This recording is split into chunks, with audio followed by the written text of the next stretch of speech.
This is Roger Everett and his beautiful wife Elizabeth, and today we are in the 8th chapter of Matthew. When he came down from the mountain, great crowds followed him. And behold, a leper came to him and knelt before him, saying, Lord, if you will, you can make me clean. And Jesus stretched out his hand and touched him, saying, I will, be clean. And immediately his leprosy was cleansed. And Jesus said to him, see that you say nothing to anyone, but go show yourself to the priest and offer the gift that Moses commanded for a proof to them. When he had entered Capernaum, a centurion came forward to him, appealing to him, Lord, my servant is lying paralyzed at home, suffering terribly. And he said to him, I will come and heal him. But the centurion replied, Lord, I am not worthy to have you come under my roof, but only say the word, and my servant will be healed. For I too am a man under authority, with soldiers under me. And I say to one, go, and he goes, and to another, come, and he comes, and to my servant, do this, and he does it. When Jesus heard this, he marveled and said to those who followed him, truly I tell you, with no one in Israel have I found such faith. I tell you, many will come from east and west and recline at the table with Abraham, Isaac, and Jacob in the kingdom of heaven, while the sons of the kingdom will be thrown into the outer darkness. In that place there will be weeping and gnashing of teeth. And to the centurion Jesus said, go, let it be done for you as you have believed. And the servant was healed at that very hour.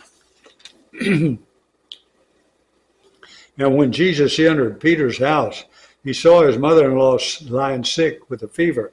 He touched her hand, and the fever left her, and she rose and began to serve him.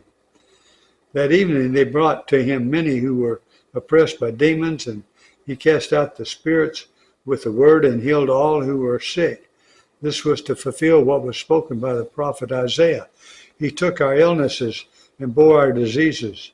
Now when Jesus saw a crowd around him, he gave orders to go over to the other side. And the scribe came up and said to him, Teacher, I will follow you wherever you go.